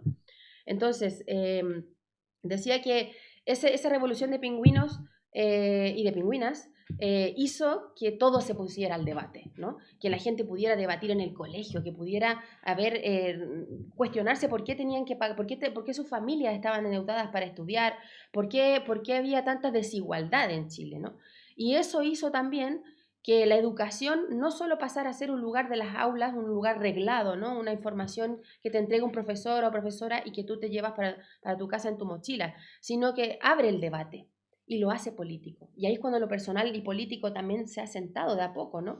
Y culturalmente fue penetrando en el ámbito social de las mujeres jóvenes, que antes no hablaban de feminismo y que no estaba tan asentado estos conceptos. También es verdad que son sociedades que ya ahora están hiperinformadas, ¿no? Que ahora todas tenemos un móvil en la mano, ya conocemos lo de las compañeras que está el sitio, tienen un movimiento X y que han desarrollado no sé qué línea y tal de igualdad de género. Todo esto ha contribuido, ¿no? Todo esto ha ido como haciendo que el discurso social, el vínculo con las compañeras, la retroalimentación cultural, el debate entre las feministas se haya ido haciendo más fuerte. Y digo feminista y también mujeres que se decían no feministas, que no se declaran feministas, pero han terminado hablando de feminismo en la mesa sin saberlo, incluso algunas, incluso renegando un poco de lo que significa, ¿no? Pero al final llegamos al año 2018 cuando se hace viral esta canción del Violador eres tú, Violador en tu camino, que todas conocimos, ¿no? Que nos conocemos y que todas al final vimos mujeres en Asia cantándolo, haciendo la performance, ¿no? El violador eres tú, el Estado, el gobierno, son los jueces, eres tú y son todos, ¿no? Es cuando señalamos a un gran vector, ¿no? Un gran pilar de lo que significa la violación hacia los derechos humanos de las mujeres, la violación hacia nuestros cuerpos, la falta de derecho de decidir y la falta de todo, ¿no? Fue como el gran destape de la venda esta que las mujeres dicen hasta aquí, y en realidad cuando vamos dialogando con otras compañeras vamos viendo que a ti también te ha pasado, y que a ti también, y que a ti también, y que a ti también, y que a lo mejor no como una violación como tal, o no como abuso como tal, pero sí que vamos viendo, por ejemplo, el nivel de acoso callejero en Chile es brutal. Yo lo viví desde los 9 años, o sea, es terrible. O sea, el nivel de abuso infantil en América Latina y en Chile en particular es brutal. O sea, no lo podéis imaginar, no voy a dar mucho detalle porque no hay niña aquí. Entonces, todo eso está relacionado con lo que hay hoy. Hoy hay una ley, que es la ley 21.030, que tiene 3 supuestos, que los 3 supuestos, que los repetidísimos: riesgo para la vida de la mujer, si el embarazo pone en peligro la vida de la mujer, puede interrumpirse sin importar el momento de la gestación; la inviabilidad fetal, si se confirma que el feto tiene malformaciones graves o incompatibles con la vida extrauterina, es decir, que no sobreviviría fuera del útero. El aborto ahí es permitido, y el embarazo por violación. Si el embarazo es el resultado de una violación, la mujer puede interrumpirlo hasta las 14 semanas de gestación. Pero es que no estamos hablando, o sea, por eso las feministas también se pusieron tan contentas. No solo estamos hablando de violación de mujeres, sino que estamos hablando de menores. Entonces, esas cifras eran brutales, ¿vale? Las cifras que maneja el Servicio Nacional del Menor en Chile, que se llama CENAME, ha mostrado unos escándalos terribles también sobre la situación de las niñas en el país, de los niños en general y de las niñas en particular. Y estos 3 supuestos daban la oportunidad de que siquiera, de que en realidad no solo las mujeres pudieran decidir sobre su cuerpo, sino que la infancia pudiera decidir sobre su cuerpo. O sea, era así de brutal, o sea, que las niñas pudieran no llegar a casos brutales donde tenían que estar embarazadas con 9 años. O sea, yo lo digo, es terrible. O sea, por eso digo, yo no vengo a decir nada muy próspero, pero sí creo que es necesario acordarnos de que estos avances y estos caminos y estas trayectorias que hemos recorrido en los movimientos feministas, los movimientos de las mujeres, los movimientos políticos y sociales de las mujeres, han sido conquistando, subiendo escalones, ¿no? Subiendo peldaños, llegando a un sitio que ojalá sea algún día lo que tú tienes en tu país, sin tener a estos monstruos que van apareciendo en el camino, pero ojalá poder llegar a eso y tener seguir teniendo ese vínculo, ese internacionalismo en este ámbito, ¿no?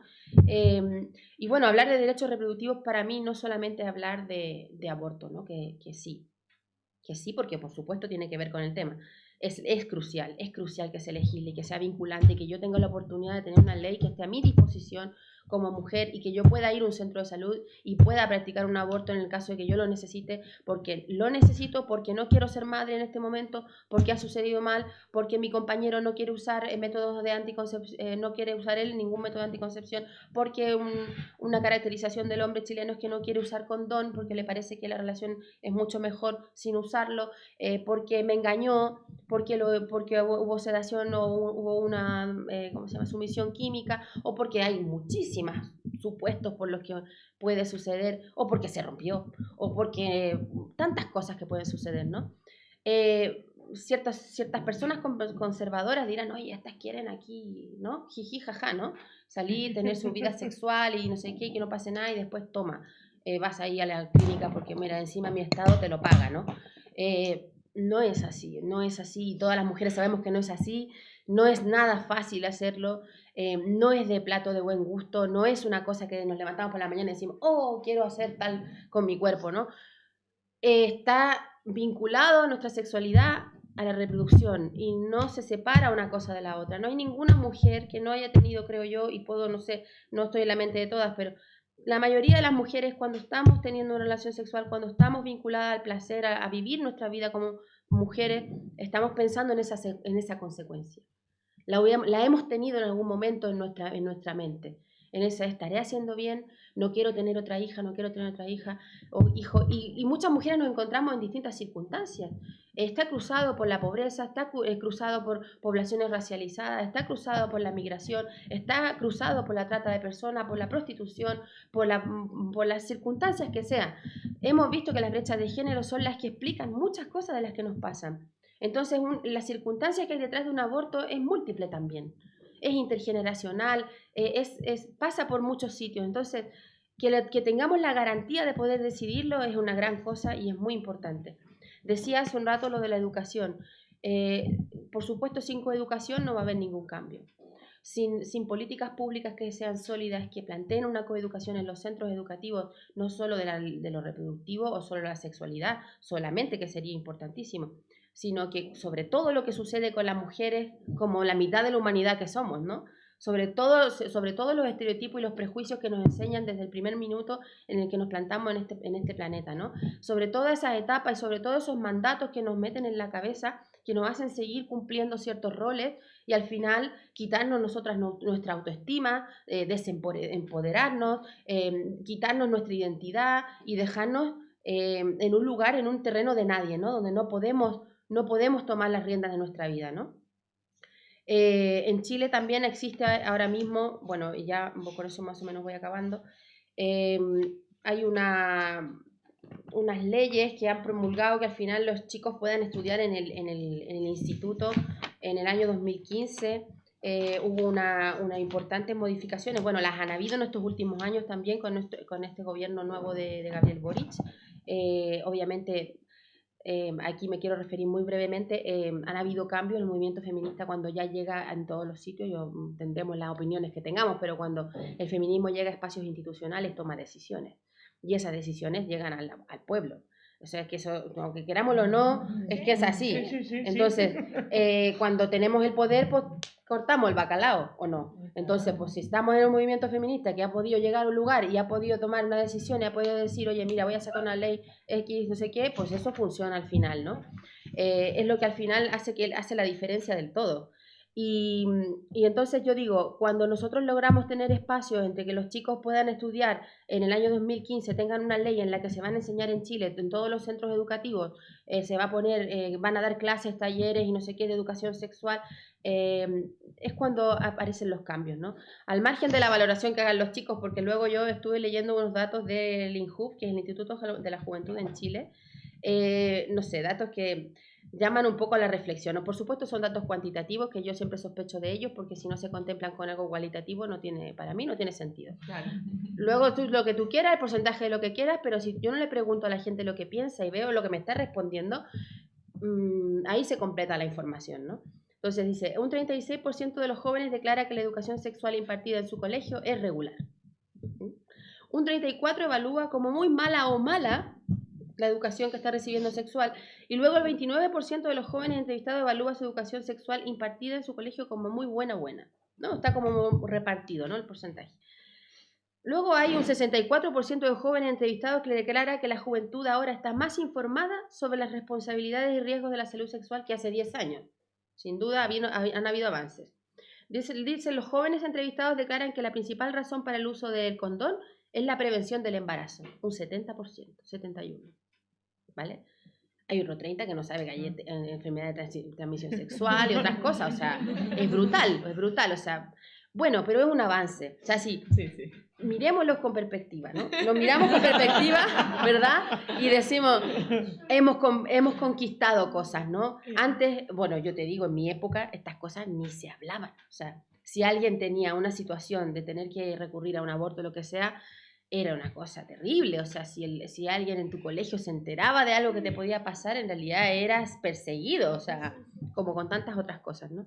Y entonces, pues esto es como el 83% de los jóvenes entrevistados están en desacuerdo con la afirmación en la relación de pareja la mujer debe ser responsable de usar algún método de prevención. Entonces, estos son avances que se han conquistado con educación, con movimiento social, con participación de las mujeres y los compañeros y los hombres también, y con visibilizar también no solo las leyes, el movimiento feminista está, por supuesto, en Chile vamos, descontento, porque obviamente esto es una apuesta, todavía hay que seguir luchando por llegar a situaciones en las que las mujeres puedan decidir, ¿no? En el país, donde pueda cualquier mujer hacerse un aborto libre y gratuito en cualquier centro de salud.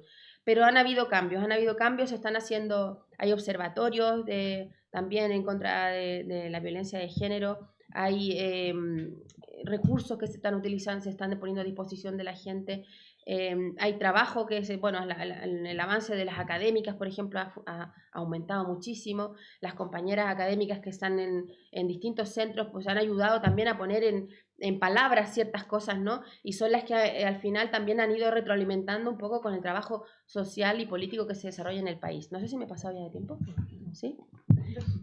Bueno, y eso finalmente. ¿Sí? Vale, muy bien.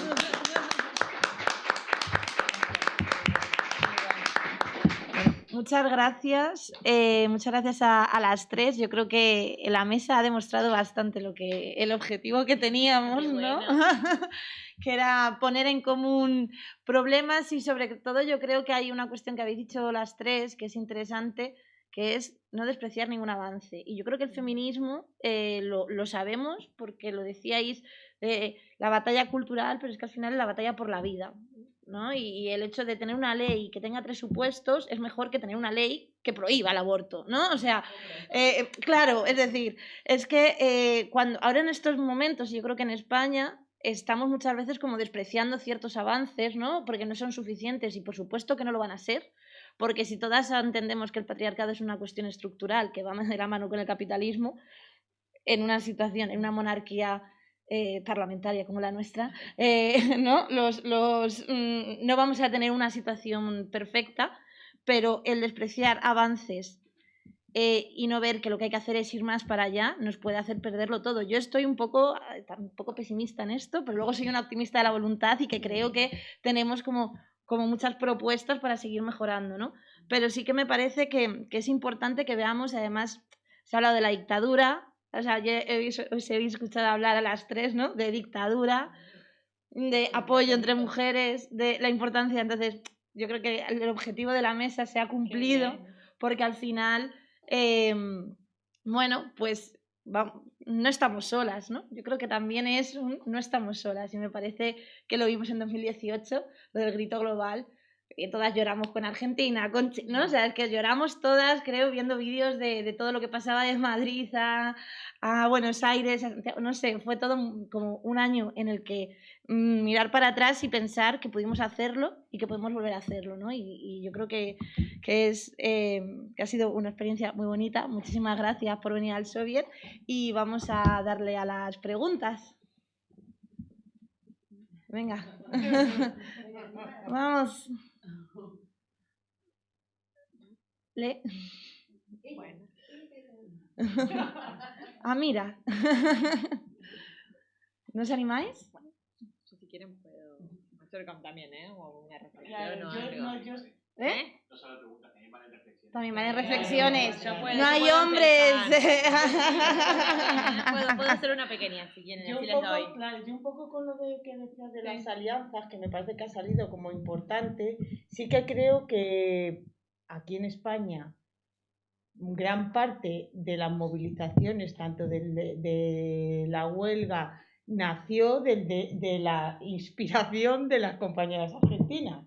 O sea, fue la inspiración de las compañeras argentinas con la campaña de violencia ni una más, cuando se hizo el paro, cuando dijimos aquí, oye, pues las compañeras argentinas han hecho un paro, ¿por qué no lo replicamos aquí? Claro. Y cuando hicimos el paro dijimos, coño, pero es que vamos más allá, vamos a ver si una huelga. ¿Qué huelga? O sea, que quiero decirte que al final yo creo que el movimiento feminista sí que establecemos, o que tenemos claro, que era un poco lo que decías tú. O sea, tener claro que cada vez en un mundo global en el que la reacción capitalista y patriarcal se vuelve más fuerte como una reacción a los avances, los movimientos sociales y el movimiento feminista tienen que mirar a nivel internacional las alianzas.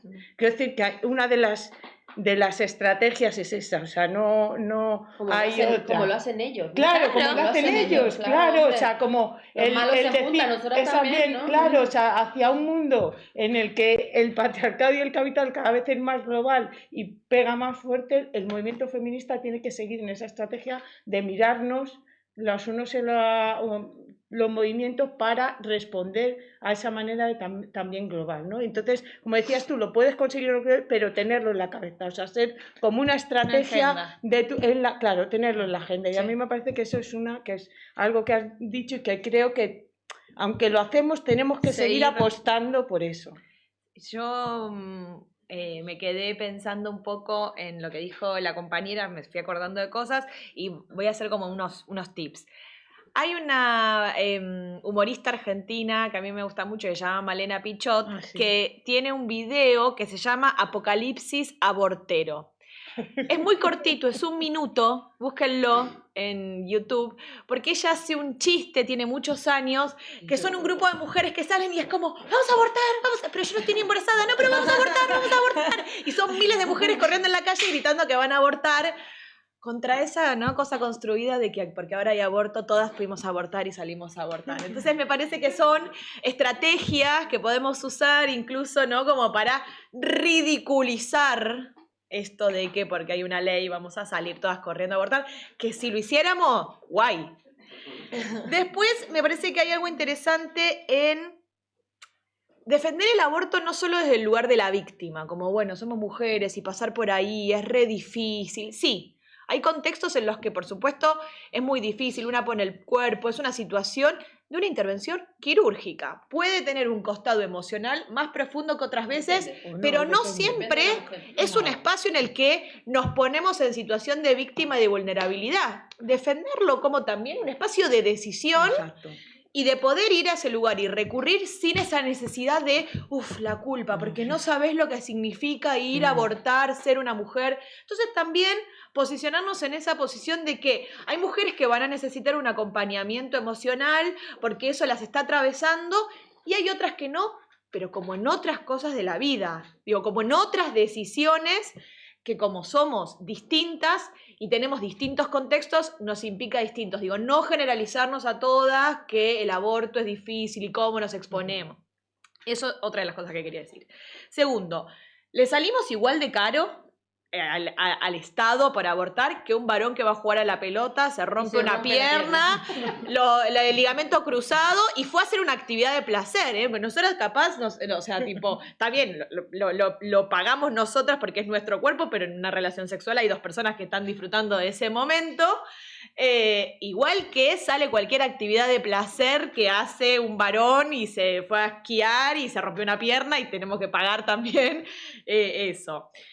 Me parece muy importante recuperar espacios de diálogo sobre masculinidades también, ¿no? Como volver a hablar e incorporar en la agenda espacios, de masculinidades, porque ella lo dijo cuando dijo, hay varones que todavía siguen luchando y no usan preservativo o condón porque no les gusta, les cuesta, ¿no? Entonces, no solamente lo que implica ese método anticonceptivo para prevenir embarazos no deseados, sino también enfermedades de transmisión sexual, que en los últimos años en los jóvenes ha aumentado, no sé cómo será aquí, pero por lo menos en Argentina había un aumento de distintas enfermedades de transmisión sexual, entonces también recuperar cómo hacemos para ganar esa batalla que se da entre la mesa chiquita tomando un vino capaz con amigos y amigas que todos conocemos a alguien o hemos pasado por esa experiencia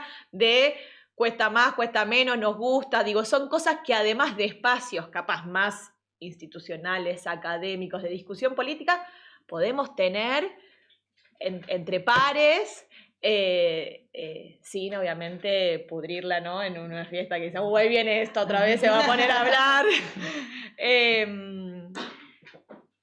Después, ella dijo algo que me parece, dijo como, bueno, ¿no? Porque las feministas cuando llegamos a los espacios institucionales y separó, ¿no? Porque yo entiendo que tenemos como diferencias, esto que dije. En los espacios del movimiento feminista tenemos un montón de diferencias. Y siempre la hemos tenido, o sea, tampoco... Y siempre las hemos tenido, entonces es como, es esto, tener espacios donde podamos discutir, que haya compañeras que no se sientan cómodos en espacios de institucionalidad, porque sienten que la institucionalidad rompe un poco ese fervor que permite el movimiento social o de la calle, pero entender también que ese espacio es necesario, ¿no? Como poder convivir en esos dos espacios que capaz son necesarios sin necesidad de que eso tipo me haga echar la cabeza de, bueno, me institucionalicé, ahora soy una feminista que está en el Estado. Bueno, la necesidad de la transformación hoy en día es por varios frentes y es total y se acompaña. Y lo último es que esto de juntarnos todas, todos, digo, de generar estos frentes, es también como para que les genere un poco de miedo, ¿no? Un poco, aunque sea como, che, acá estamos, ¿no? Que sea un poquito, ¿no? Como acá estamos armando una trinchera y estamos resistiendo, ¿no? Como hay límites, ¿no? Como no les vamos a entregar todo. No lo vamos a permitir. No vamos a dejar que venga el cuento. No. Sí, o sea, yo creo que ahora nosotras, yo a veces pienso, ¿no? Y este último año, con el tema de Gaza, por ejemplo, Claro. que estamos hablder de derechos sexuales y reproductivos, si hablamos de derechos de colectivo LGTB, de derechos laborales, o sea, yo pienso de, joder, nos estamos quejando de, nos estamos, nos van a bajar solo a las 37 horas y media, ¿no? Y de repente dices, es que estamos en una situación donde hay gente, que está, o sea, un pueblo donde está siendo exterminado, ahí no hay derechos. Estamos viendo un genocidio. Estamos viendo un genocidio y ahí no hay derechos. O sea, cuando hay una situación de guerra, una situación de genocidio, no se garantiza absolutamente nada. Tenemos una responsabilidad, ¿no? Yo creo que en la situación actual global tenemos una responsabilidad de juntarnos, de aliarnos y de defender con uñas y dientes todo. O sea, la soberanía de nuestros cuerpos parte de muchas soberanías, ¿no? De muchas soberanías políticas también. Lo pienso en las mujeres de Gaza, las mujeres de otras zonas que están en guerra, ¿no? Ahí no hay derechos. Entonces, no podemos dejar que la barbarie siga avanzando. Y el último año y medio en Gaza nos muestra que les da igual todo, que quieren hacer de Gaza un sitio de turismo y que, ¿no? O sea, que es peor, lo de Trump que ha dicho la última semana es terrorífico, ¿no? Entonces, no podemos, perdonadme, es que llevo una semana así un poco intensa, pero es como, no podemos andarnos con tonterías. No podemos, tenemos que trabajar para plantarles cara y que, de verdad, o sea, sí que creo que se puede plantar, ¿no? Yo soy una optimista a la voluntad, como decía antes, pero tenemos que tener esa responsabilidad todas, ¿no? Y saber que lo que nos está pasando nos pasa a todas, pero que hay gente, que hay personas, hay pueblos que están siendo masacrados y nunca olvidar eso y, por supuesto, seguir juntas con nuestras diferencias. Unidas y organizadas. Organizadas y que si tiemblan, pues que tiemblen, ¿no? Y si la reacción está siendo gorda, porque en 2018 le dimos un susto y avanzamos mucho. Entonces, nada, no sé si alguien quiere hablar, si alguien quiere hacer... ¿Alguien se anima? Hoy no hay preguntas por el chat, que está todo el mundo como muy... Esto el micro. Bueno, primero, muchas gracias porque ha estado súper interesante. Yo por lo menos he descubierto un montón de cosas que no conocía. Y, o sea, sí que me parece como muy interesante una cosa que habéis dicho y que creo que se habla poco cuando hablamos del tema del aborto, que es, joder, o sea, el papel de los hombres, o sea, cómo al final desplazamos muchísimo toda la cuestión que tiene que ver con el rol que juegan los hombres con todo este tema, porque sí, o sea, tenemos que tener el derecho a decidir, tenemos que tener unos recursos públicos que nos garanticen ese derecho a decidir sobre nuestros cuerpos, pero creo que al final, o sea, como que se nos suele olvidar muchísimo que hay otra persona que también tiene que ser...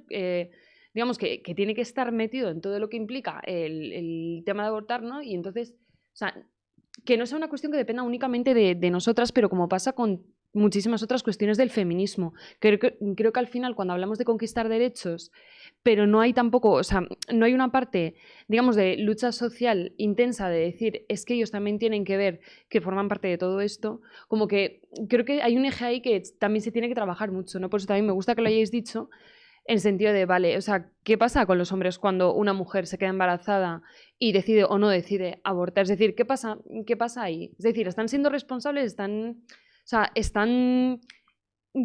tomando la cuestión como algo que también es de ellos? Porque también es de ellos. Entonces, creo que también eso, como que tiene que ir como todo mucho más acompañado de que ellos también sepan que es una cuestión que va con ellos y que no todo lo que sucede en el cuerpo de las mujeres, o sea, en nuestra decisión, nuestro cuerpo, ¿no? Evidentemente. Pero eso, como que creo que muchas veces, pues, en ese tipo de cuestiones se desplaza mucho la cuestión de ellos y bueno, que está muy bien que lo hayáis dicho, vaya, que me parece muy bien. O sea, ya os digo, o sea, no era una pregunta, era más bien como decir que creo que la reflexión en torno al papel de los tíos en todo esto, que creo que también es importante subrayarlo. Y no sé si alguien tiene que decir... Yo creo que es súper importante esto que decías de las masculinidades, ¿no? Esto no solo la coeducación y lo que podamos enseñar a los adolescentes en las aulas o que estos programas que puedan llegar a ellos para que también entiendan ciertas cosas, ¿no? Sino que este trabajo que tiene que haber entre ellos mismos, ¿no? De saber qué implica tener una compañera y que se quede embarazada y no querer tener ese hijo, ¿no? Porque al final, al principio es una célula, pero después se convierte en una persona en algún momento.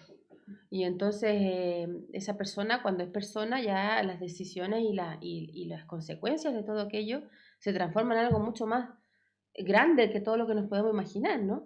Entonces, las decisiones que puedan tomar los compañeros posibles en ese sentido, por supuesto, yo creo que siempre tienen que ir por el camino de la libertad de las mujeres, pero siempre también con la idea de que la persona que está al lado tiene una responsabilidad también. Y ha aportado células de su cuerpo para que esto sea así, o sea, para que después se transforme en lo que se transforme, ¿no? Entonces yo creo que esa responsabilidad hay que exigirla y hay que exigirla desde el acompañamiento y desde el pleno del hecho de que tenemos que consentir nosotras en si queremos o no queremos tener ese hijo, ¿no? Eso básicamente. O sea, y es que además justo, o sea, creo que incluso detrás de muchas decisiones o sea, decir que una mujer decida abortar, también está el hecho de que hay muchos hombres que se niegan sistemáticamente a utilizar preservativo hasta que al final llega la mujer y se queda embarazada, o decisiones de abortos que hay porque la mujer sabe que si tiene un hijo ese hombre va a desaparecer, porque ¿cuántos hombres hay que dejan embarazadas a su pareja o quien sea y desaparecen del mapa? Como que creo que también, o sea, que está eso ahí, o sea, que detrás de que las mujeres decidan abortar está que hay muchísimos hombres que como piensan que la cuestión de la crianza, los cuidados, la maternidad y todas estas cosas no va con ellos, pues no usar preservativo, negarse a la crianza de los hijos, o sea, como que también que eso está también ahí, ¿no? Que no es que las mujeres seamos irresponsables y queramos abortar porque queremos hacer las cosas porque nos da la gana, sino porque también hay muchísimos hombres que niegan, decir, que se desentienden absolutamente de todo y solamente miran por su placer, entonces, pues... Hacerse cargo en la vida en general. Hacerse cargo en todo, ¿no? Hacerse cargo en la vida de tus decisiones, de tus actitudes, ¿no? Para con los demás, pues está bien, ¿no? Les pedimos un programa de mínimos, pero no. ¿Alguien más se anima? El micro. Sobre el tema este de las masculinidades y de cómo me ha resultado siempre súper curioso cómo en un acto que es de pareja, cómo nosotras no nos encontramos tan empoderadas como para decidir, como para que el Señor sea el que decida unilateralmente, qué se usa, qué no se usa. O sea, es que me parece tan absurdo. O sea, es como, yo creo que ahí es súper importante que nosotros nos sintamos empoderadas para saber lo que queremos y que hay después hay un acto en el que te engañan o hay una sumisión química, pero me refiero a parejas, es que no, o sea, yo conozco a muchas que parecen normales y en su intimidad ellas no le, o sea, es que me parece como muy marciano, perdón. Entonces, creo que ahí tenemos nosotras que desprendernos de un montón de mierdas que nos meten desde pequeñas, con la mierda del amor romántico, y es, no, mira, chato, aquí te lo vas a pasar tú bien, me lo voy a pasar yo bien, pero aquí son unos mínimos. Entonces, esto de, no, es que a mi chico no le gusta, me importa 3, que no le guste, o que no le apetezca, o que no, o sea, no sé, me parece que ahí nosotros tenemos que hacer una labor desde pequeñitas de quitar mierdas que nos van metiendo desde pequeñitas. Igual nuevamente sobre nosotras cae, ¿no? Porque digo, como nuevamente ahí estar haciéndonos la idea, ser las personas que estamos en ese momento diciendo, ¿no? Como debería ser un poco más sencillo que estar diciendo. Total. Como, llegó el momento, ¿no? Hola, sí. Paterna, ¿no? Eso, llegó el momento, ¿no? Porque esa necesidad tenemos de aceptar lo que nos imponen ellos en nuestras relaciones, que deberían ser igualitarias. O sea, es que además, no sé, que creo que ahí no todo vale, o sea, creo que es eso, que no todo vale por amor, no todo, en una relación tiene que haber más igualdad. Y si no, no me vale, si no, no lo quiero. Claro, es que nos metemos ahí en nos metemos en la ahí falta de educación sexual, que nos falta todavía mucho por pelear. Nos vamos ahí a la educación sexual, a cómo se nos da a nosotras y cómo a ellos, cómo a ti cuenta te baja la regla, te echa la responsabilidad hacia ellos, en la adolescencia pasan, ¿no? O sea, es un poco que está relacionado todo con y los con esto. estereotipos y la falta, los falsos mitos que siguen existiendo porque no hay educación sexual, o sea que estamos hablando de muchas cosas del amor romántico, estamos hablando de muchas cosas que todavía no hemos logrado, que como hablábamos, sí que es importante las leyes, pero yo creo que la ley es como la punta del iceberg de otras cosas que hay mucho más abajo, claro, que hay que pelear, ¿no? Entonces es fácil hacer una ley, fácil, entre comillas, pero quiero decirte que luego la ley, enseguida si no pones recursos, si no pones educación, se te puede quedar en aguas de borrajas. O sea, las leyes son fáciles, yo siempre digo, las leyes te lo aguantan todo, tú haces el papel, pero también, perdona que me interrumpa, también creo que son catalizadores del debate. Sí, y son importantes. El debate es educación, el debate, el diálogo es educativo siempre, o sea, porque me voy a ir enfadada de aquí y voy a estar en contra de lo que tú piensas, pero luego me voy a ir pensando, ¿por qué ella dijo tal cosa? ¿O por qué no sé qué, no sé cuál? Y uno se va con tremendas interrogantes. Yo conozco gente tremendamente conservadora de derecha y de tal, y que van repitiendo discursos por ahí, y yo estoy segura que esa gente se hace preguntas. Lo que pasa es que tiene las respuestas muy claras. No, y que la ley es el producto de un debate. La ley es el producto de un debate. Las leyes no surgen como secas. Y que son que tenemos que pensar, de debate siempre. Perdón, yo creo que tenemos que pensar en que no solamente está esa persona conservadora que se va a su casa y va a hacer lo mismo que siempre, se va a volver a sentar el señor en su sofá mientras la señora hace tal cosa, sino que también existe la señora que de vez en cuando se sentará y mirará la tele y dirá, oye, estas feministas que están hablando de esto, oye, ¿y por qué la montan tanto? ¿Será, no? Que llegarán en algún momento y dirán, oye, y a lo mejor en ellas nace una conciencia y una sororidad con otras mujeres, que la hay mucho más de lo que pensamos, porque algunas no van con la bandera ni con nada, pero tienen bien puestos los ovarios, ¿sabes? Y van por ahí contando sus historias del pasado también con mucha propiedad. Entonces, y también hombres que cambian en algún momento y que dicen, oye, esto ya está mal visto, ¿sabes? O sea, ya no puedo decir las bromas huevonas que antes decía. Ahora tengo, perdón, pero ya ahora tengo que cortarme un poquito porque ya no puedo hacer chistes sobre todo, ¿no? Entonces, no sé, cierto que esos cambios para mí son milimétricos, son microbianos, por así decirlo, pero son cambios, ¿no? Bueno, pues nada, muchísimas gracias a las tres, muchísimas gracias a todas, a todos y a todas.